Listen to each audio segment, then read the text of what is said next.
हाँ भले चलो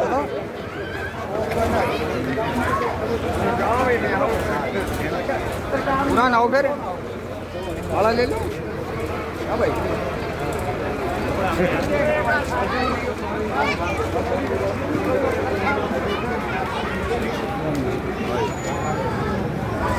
ठीक है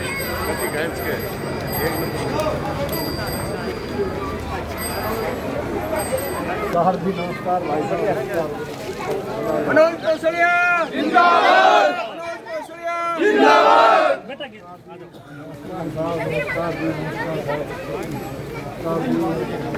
भाई मनोज कौशल्या जिंदाबाद, भाई मनोज कौशल्या जिंदाबाद, भाई मनोज कौशल्या जिंदाबाद जिंदाबाद। हम लोग ने ताली देखी थी यार।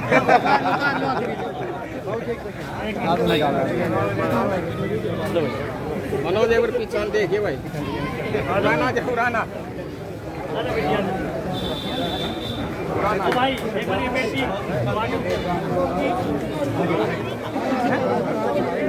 जी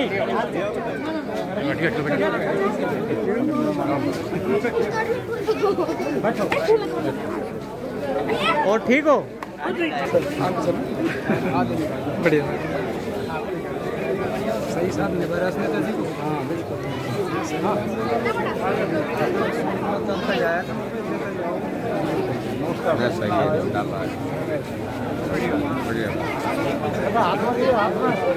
बढ़िया हाथ हो दो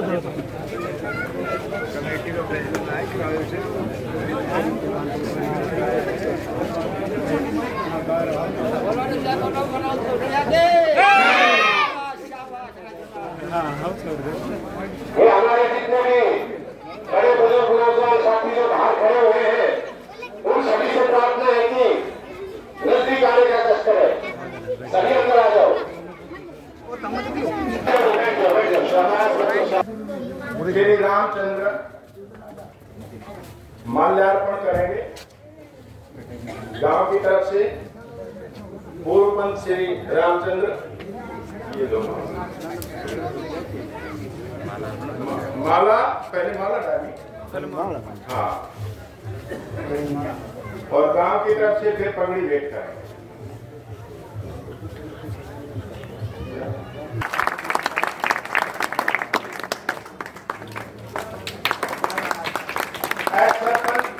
एक संजोर सिंह को करके स्वागत करेंगे। बलजोर सिंह पार्षद हैं, रसूली से हैं और संदेश में नाम लेवा करके मनोज कौशल्या के साथ चल रहे हैं। उनका भी बटोरी गांव की तरफ से सम्मान।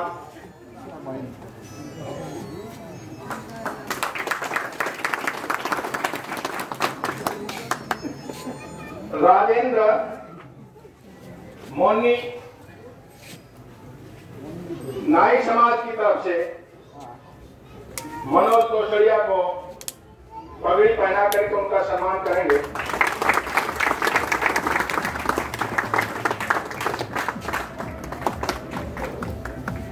अभी राकेश दिनेश राजकुमार चांदी का मुकुट पहना करके युवा नेता का सम्मान करेंगे।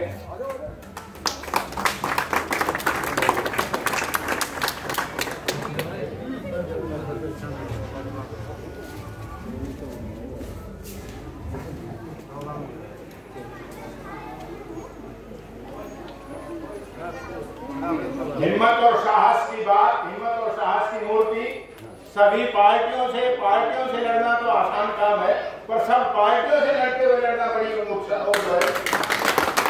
मायने रखता है।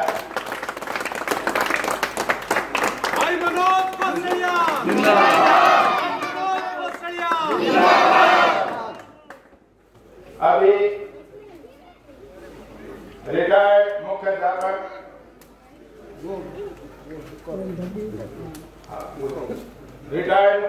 प्रताप सिंह जी मनोज कौशल्या का अभिनंदन करेंगे।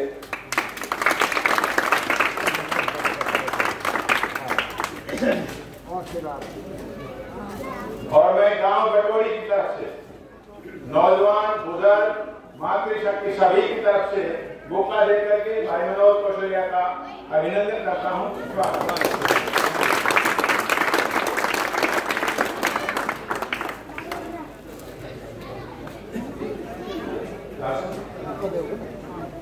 हाँ, नाम राकेश सुपुत्र श्री राजकुमार, बलजोर सिंह का भी और भाई मनोज कौशल्या दोनों को करके इनका स्वागत कर रहे हैं। और इन गुप्तों के साथ केतली को भी याद रखना।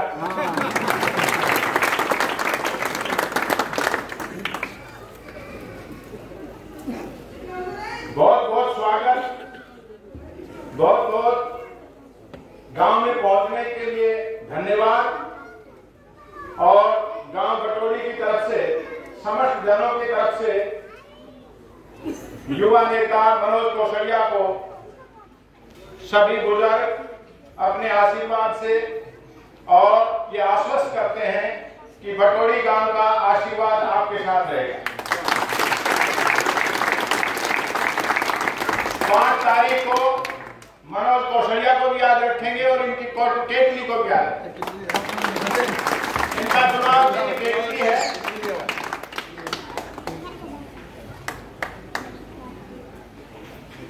मैं पहले बता रहा था, एक बड़ी बात होती है, पार्टी से जो आदमी लड़ता है वो थोड़ा आसान सफर है, पर पार्टियों से भी लड़ना और उसमें अपना रास्ता बनाना बड़ी बात है। ये साहस मनोज कौशल्या ही कर सकते हैं और इन्होंने किया है। इसके लिए पूरे इलाके की तरफ से ही शुभकामनाएं हैं कि ऐसा युवा नेता जो कौशली की आवाज बन सके, जो हम सब की आवाज विधानसभा में उठा सके, इस तरह के नौजवानों को आगे आना चाहिए। इसके लिए मैं बटोड़ी की तरफ से इनका अभिनंदन करता हूं। अभी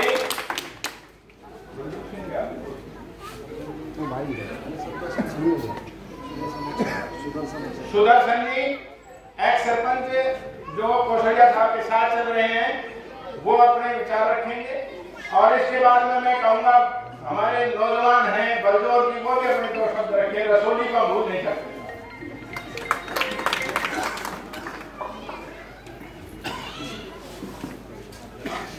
भाई मनोज कौशल्या, भाई मनोज कौशल्या।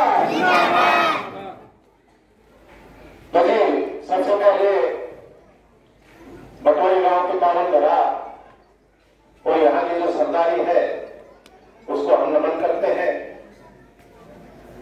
आदरणीय सम्मान के योग्य बुजुर्गों, नौजवान साथियों,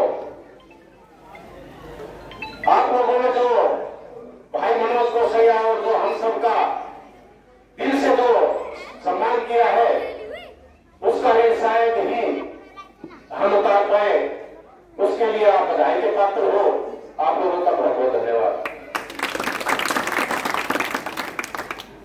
आज भाई मनोज कौशल्या के समर्थन में गांव कोसली की पंचायत आपके बीच में आई है और भाई मनोज कौशल्या के लिए आप सभी से अपील करती है कि आप अपना भरपूर आशीर्वाद और समर्थन भाई मनोज कौशल्या को दें। भाई मनोज कौशल्या जी ने 20-22 साल से राजनीति में है। इन्होंने हमेशा साफ सुथरी राजनीति की है। साफ दिल के इंसान है। इनके दिल में किसी प्रकार का कोई छल कपट नहीं है। और ये तो आप लोगों ने भी महसूस किया होगा कि जो ये बड़े बड़े जो लीडर होते हैं, तो वाली भाई मनोज कौशल्या को ये बिल्कुल साफ सुथरी राजनीति करते थे। कोसली हल्के से भाई मनोज कौशल्या जी 36 बरादरी के आशीर्वाद से निर्दलीय आजाद कैंडिडेट के रूप में चुनाव लड़ रहे हैं, जिनका चुनाव निशान आप सभी को मालूम है, ये कैंटीन, चाय की कैंटीन। तो आने वाली 5 तारीख को कैंटीन के निशान का बटन दबाकर भाई मनोज कौशल्या जी को भारी बहुमत से विजय बनाए।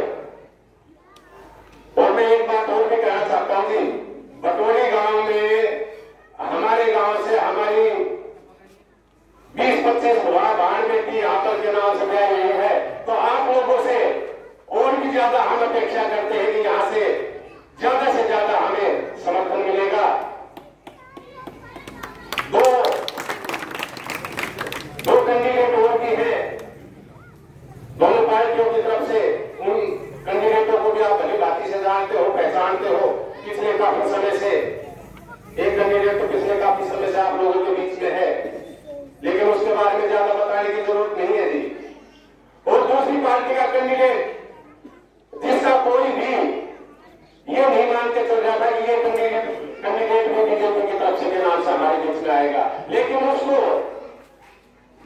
पैराशूट से हमारे बीच में उतार दिया गया। तो ज्यादा ना बोलते हुए मैं एक ही अपील आप लोगों से करता हूं कि आने वाली 5 तारीख को कैटनी का निशान पर बटन दबाकर भाई मनोज कौशलिया को ज्यादा से ज्यादा वोटों से विजयी बनाए। आप लोगों का बहुत बहुत धन्यवाद। अब आपको बीच में हमारे पार्षद भाई मनोज जी अपने विचार रखेंगे। धन्यवाद।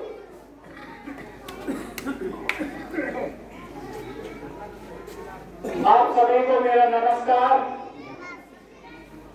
मान और सम्मान के योग्य मेरे पिता सम्मान बुजुर्गों, मेरी माताओं, बहनों, प्यारे साथियों,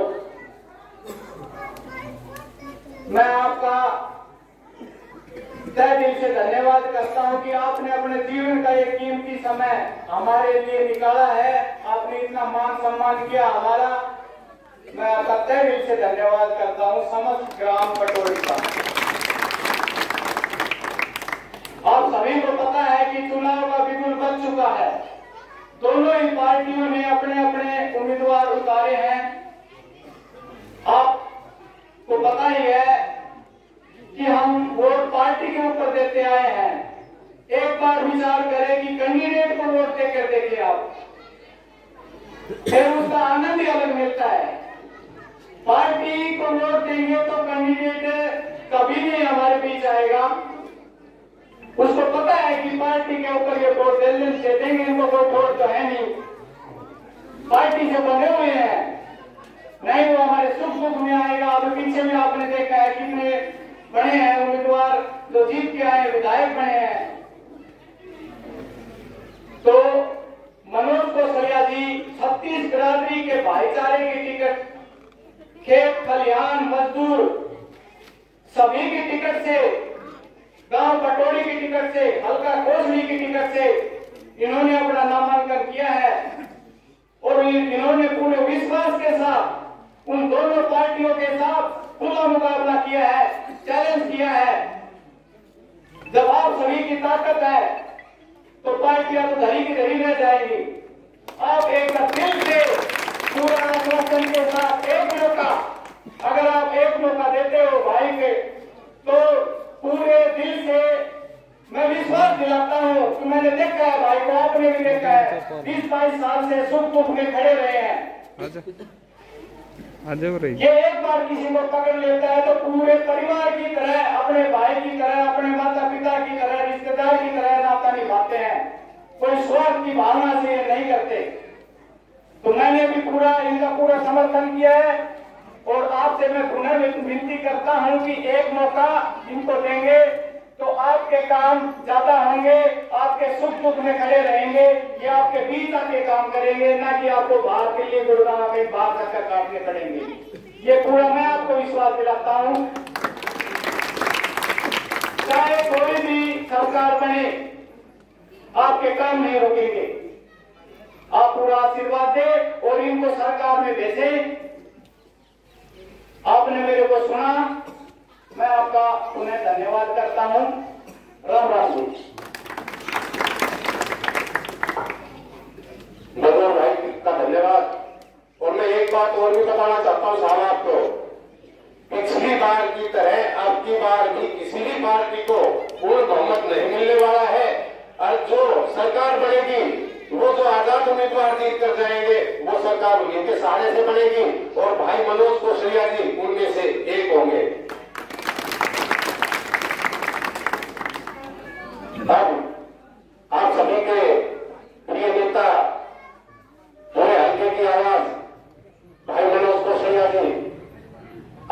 में अपने विचार रखेंगे। भाई मनोज, सबसे पहले तो मैं बिटोड़ी गांव की इस पवित्र भूमि को नमन करता हूं। मेरे इस गांव की सरदारी, मेरे युवा साथियों, माताओं, बहनों और प्यारे बच्चों, सबको मैं प्रणाम करता हूं, नमन करता हूं, राम राम करता हूं, सर्वप्रभा को राम राम करता हूं। आपने जो मेरा मान सम्मान दिया, जो पगड़ी आपने मान सम्मान के रूप में मुझे पहनाई और जो मेरा स्वागत किया, मैं आप लोगों से वादा करता हूं कि आपकी पगड़ी का मान सम्मान कभी नीचा नहीं रहने दूंगा। मैं ये आपसे वादा करता हूं सभा के रूप में। और आपने जो स्वागत किया उसके लिए सदा ऋणी रहूंगा। आप सबके सामने मैं निर्दलीय प्रत्याशी के रूप में आया हूं। 20-22 साल मैंने भी पार्टी की राजनीति करी है, आप सब लोग जानते हैं। लेकिन वो सब हुआ क्या है वो भी आप सबको पता है। लेकिन निर्दलीय प्रत्याशी के रूप में एक सामान्य परिवार के बच्चे ने पार्टियों को चैलेंज करते हुए निर्दलीय प्रत्याशी के रूप में फॉर्म भरा है। अगर मैं आज ये हिम्मत नहीं करता तो दूसरा हमारा किसी सामान्य वर्ग का आदमी फॉर्म भरने का हिम्मत नहीं करता। क्योंकि आज मेरे साथ अन्याय कल दूसरे के साथ होगा। 2-3 परिवारों में ही 2-3 महीना तो तुम में सिमट की राजनीति को विधानसभा की रह जाती। आज ऐसा समय आ गया है कि कोसली विधानसभा, मेरे को जैसा लगता है कि कोसली विधानसभा पार्टियों के खिलाफ लड़ेगी। आप सब लोग मेरी ताकत बनके, मेरे को लगता है ऐसा कि जैसा आप लोगों का जो उत्साह देखा कि पार्टियों के खिलाफ लड़ेंगी और कोसली विधानसभा से आपकी आशीर्वाद के लिए मैं आग्रह करता हूं। और एक मौका आपने पार्टी को खूब देख लिया, एक मौका आपके बच्चे को, आपके भाई को देख के देखो।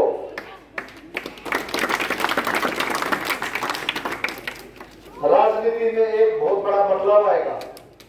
आप अपने भाई को, अपने बच्चे को अगर मौका देते हैं तो एक बहुत बड़ा बदलाव आएगा। बदलाव ये आएगा कि आपको अपने काम के लिए, गली के लिए, कोई पर्सनल व्यक्तिगत काम के लिए, कोई सार्वजनिक काम के लिए आपको कहीं दिल्ली, गुड़गांव या किसी का अपॉइंटमेंट लेके किसी 5-7 आदमियों के को साथ लेके जाने की जरूरत नहीं पड़ेगी। आपका काम आपके घर में, आपके चौपाल में होगा। आपका काम सिर्फ एक फोन कॉल दूर रहेगा। आप जैसे, मैं पहले भी मेरा स्वभाव रहा है, हर आदमी से मैं डायरेक्ट व्यक्तिगत संबंध मेरा रहा है। जब भी आपके सुख दुख में मेरे पास एक बार मैसेज गया, मैं तुरंत पहुंचता हूं। ऐसे ही अगर आप लोगों ने मुझे मौका दिया तो आपके चौपाल में बैठ के ही आपके काम करेंगे। एक नई राजनीति की शुरुआत होगी। अगर आप लोगों ने मुझे मौका दिया, आशीर्वाद दिया, तो आगे पार्टियों को भी सोचना पड़ेगा कि ये दिल्ली में बैठ के टिकट बांटने की बजाय एक सामान्य वर्ग के बच्चे को, एक सामान्य वर्ग के परिवार के एक बच्चे को टिकट दी जाए। ये राजनीति में एक बड़ा बदलाव आएगा।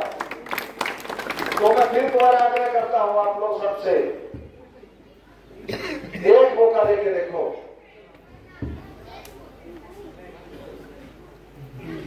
ये आपका मौका हमारे सामान्य वर्ग के भविष्य बदल देगा। आज मैंने हिम्मत करी है, कल दूसरा हमारा बच्चा करेगा। आज अगर मैं दब जाता, मैं उनके सामने झुक जाता, पार्टियों के सामने, तो दूसरे किसी बच्चे की आगे हिम्मत नहीं होती। भाई वो सब सोचता भाई ऋण ऊपर नहीं बढ़ने से। तो मैं फिर दोबारा आप सबसे आग्रह करता हूं कि एक मौका मुझे जरूर दे, एक मौका मुझे जरूर दे।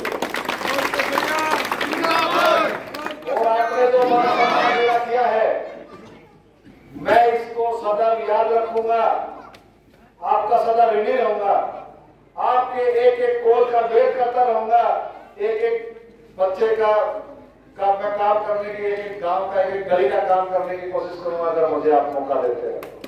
एक मौका मुझे बहुत जरूरी है और मान सम्मान के लिए तुम्हें धन्यवाद, बहुत बहुत धन्यवाद, दिल की गहराइयों से धन्यवाद। जय हिंद, जय भारत।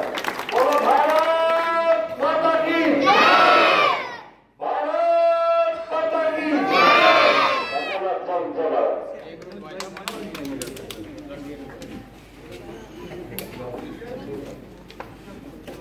अभी जंगीर भाई साहब आपके बीच में अपने विचार रखेंगे। देखिए, मैं बाकी औपचारिकताओं से शुरुआत ना करके सीधा विषय पर आता। सोशल मीडिया का दौर है और राजनीति गलियारे में जो भी चर्चाएं होती हैं हम सोशल मीडिया पर शेयर करते हैं। सुबह मेरे पास भी एक व्हाट्सएप आया। उस व्हाट्सएप में वो एक व्यंग्यात्मक व्हाट्सएप था जिसमें गांधी जी पूछते हैं चित्रगुप्त से कि जो पृथ्वी पर, जो धरती पर मेरे 3 बंदर थे उनकी क्या स्थिति है।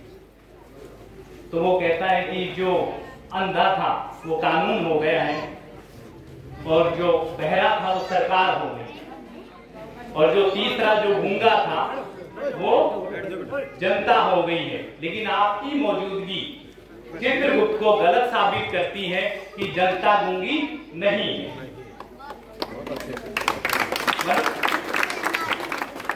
मनोज भाई से एक बार 1-1.5 घंटे चर्चा करने का मौका मिला और मनोज भाई ने कहा, जैसा अभी उन्होंने चर्चा की, कि सामान्य परिवार का मैं हिम्मत कर पा रहा हूं निर्दलीय प्रत्याशी के तौर पर। तो मैंने कहा कि चलिए आप तो हो सकता है इस बार हिम्मत कर पाए, लेकिन क्या भविष्य में इस तरह की व्यवस्थाएं कर पाएंगे कि सामान्य घर का कोई भी परिवार का सदस्य नेता बन पाए। तो जब हमारी चर्चाएं चली तो उन्होंने कहा कि इसके 2 तरीके मुझे नजर आते हैं।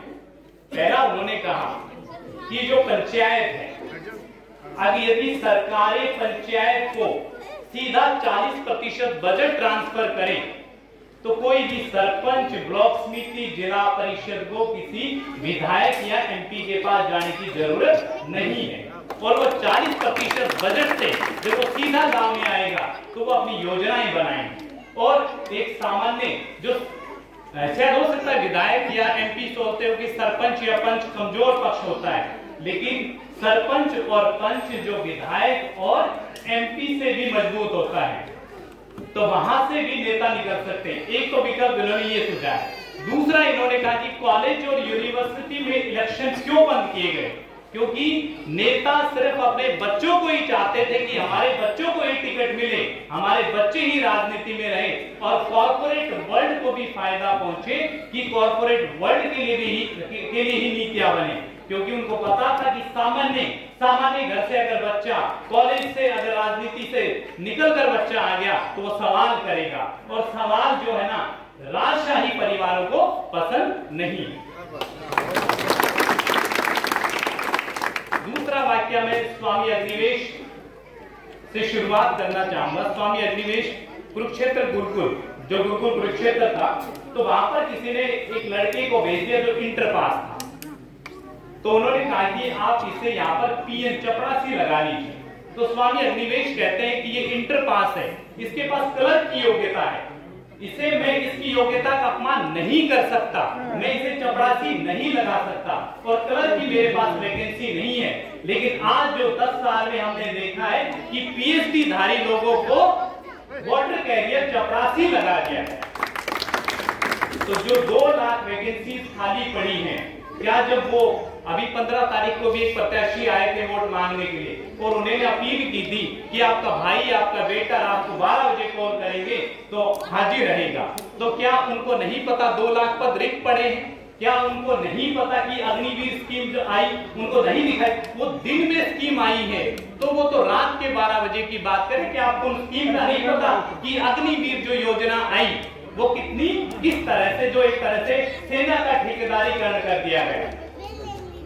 मैं, क्योंकि हम समाज के ही प्राणी हैं और अपनी बहन बेटियों के लिए जब वो रिश्ते की जब उम्र होती है तो जाते हैं, तो पहले एयरफोर्स, नेवी, आर्मी के कितने बच्चे मिल जाते थे, हमें वो शायद समझते हैं। अब जो अग्निवीर लगता है, हमारे गांव में भी शायद 3-4 अग्निवीर लगे, लेकिन गांव में उस तरह से उत्साह के रूप में प्रकट नहीं किया कि फलाना का बच्चा अग्निवीर लग गया। और पहले जब एयरफोर्स, आर्मी में लगते थे तो कहते थे फलाना को छोड़ो आर्मी में लाए, बड़ा उत्साह होता था। तीसरी बात, अभी मैं कहूंगा कि जो रबी की फसल का समय है, आप डीएपी लेने जाएंगे, आप यूरिया लेने जाएंगे, आपको साथ में क्या क्या सामान जबरदस्ती दिया जाएगा कि कंपनियों को खुली छूट दे दी गई है कि किस तरह से आप किसानों को लूटिए और हमें इलेक्टोरल बॉन्ड के रूप में देते रहिए।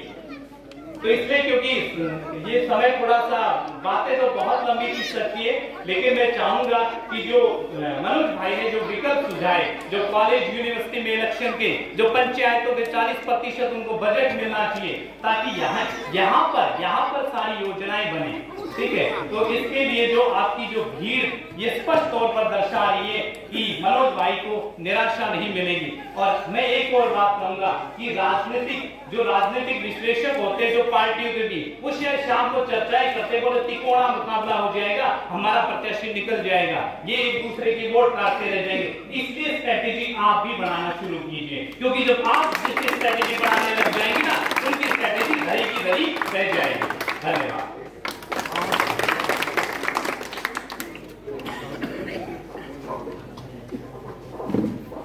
धन्यवाद भाई जगदीश सिंह का। और अब मैं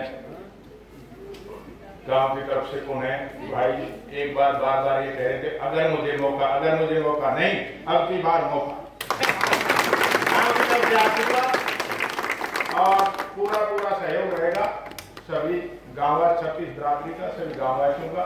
मैं गांव की तरफ से भाई मनोज को धन्यवाद।